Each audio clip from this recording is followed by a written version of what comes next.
This is the third project for Majorelle Arts. They're building locally here at American Steel in Oakland, California, Scriptorium.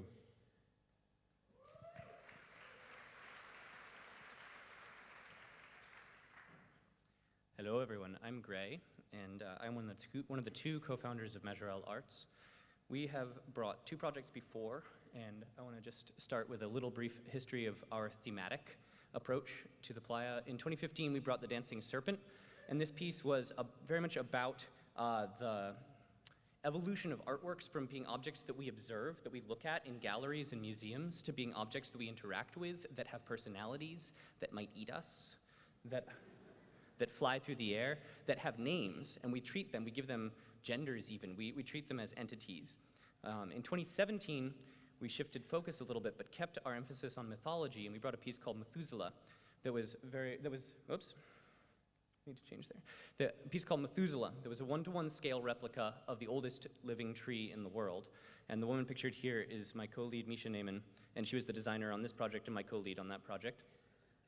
And Methuselah was about altering our sense of time and dislocating participants from the frenzied time that Burning Man kind of imposes on us with the constant sounds and movements and interactions, and re-anchoring them into this still time of mythology, creating a space for them to be in the desert that was not necessarily a safe place. It was not a place that was completely calm. It was still intense, but it was different from the intensity that the rest of the desert brings.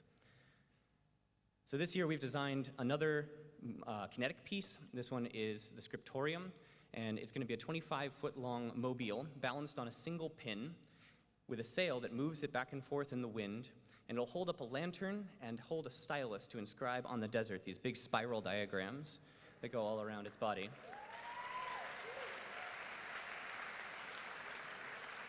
And you can see a little bit of our design evolution here. Back in December, when I did the sketch for that watercolor, I was envisioning a dog skull as the head, but Misha has come along and done some redesign, and we have now this beautiful wolf with horns, and many things are evolving on this project.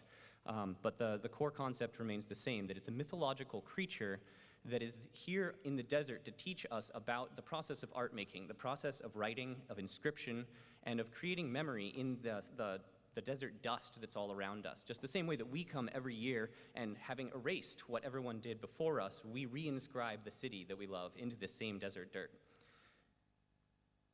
The design of the sculpture focuses on Celtic motifs from the Book of Kells and the illumination of manuscripts from that same era. And I felt like this was a really apt way of designing the sculpture. The translation to steel was much more complicated, but we're starting to have some success at that, as you can see in the photograph over there. So every part of the sculpture, every little detail has been very, very carefully designed to have reference to the history of humans enacting, writing, and drawing into their environment. We're surrounding the space with a series of Playa benches that are going to be fairly elaborate.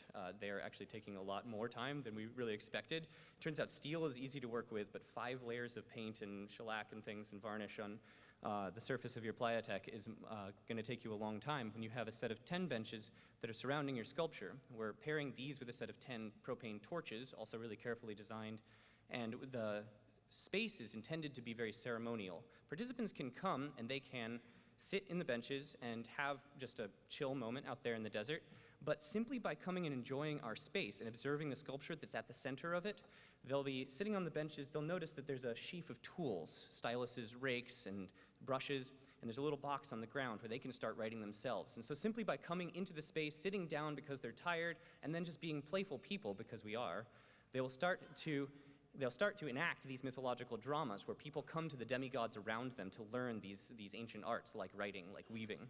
And the mythological records from many, many different countries are full of these kinds of stories.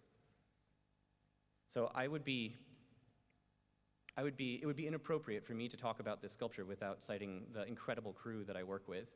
And these people have come together over the course of just 3 projects. There are about 25 core crew who are going to be working on this sculpture, some of whom aren't even going to the burn. They just come out to work, and we, in Majorelle Arts, we like to say that the sculpture isn't the project, that we come together we use the process of building large sculpture to come together to build community to teach each other skills, and to learn from each other, and to enjoy ourselves. And the sculptures get built kind of by accident while we're doing all of these things, but the real thing that we're after is community. And so for us, this has been, for all of us, it's been our favorite way of participating in the burn, and it has really been our most effective way of taking that back into the real world with us. Yeah. Thanks, that's really important to me.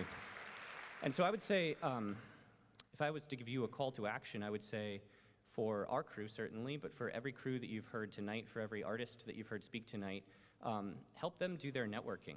Talk to the people around you, see where in the real world they can bring their art to be seen, because everyone on the stage tonight knows that their artwork is going to Burning Man, but Burning Man is doing a lot of work right now to help us bring our artwork out into the world, to be the ambassadors of Burning Man to the world. And every artwork on this stage tonight has the opportunity to be placed in public in the cities all over the country and all over the world. So help your friends, help these artists to do that networking and help them bring that artwork out to the world. Thank you. Thank you.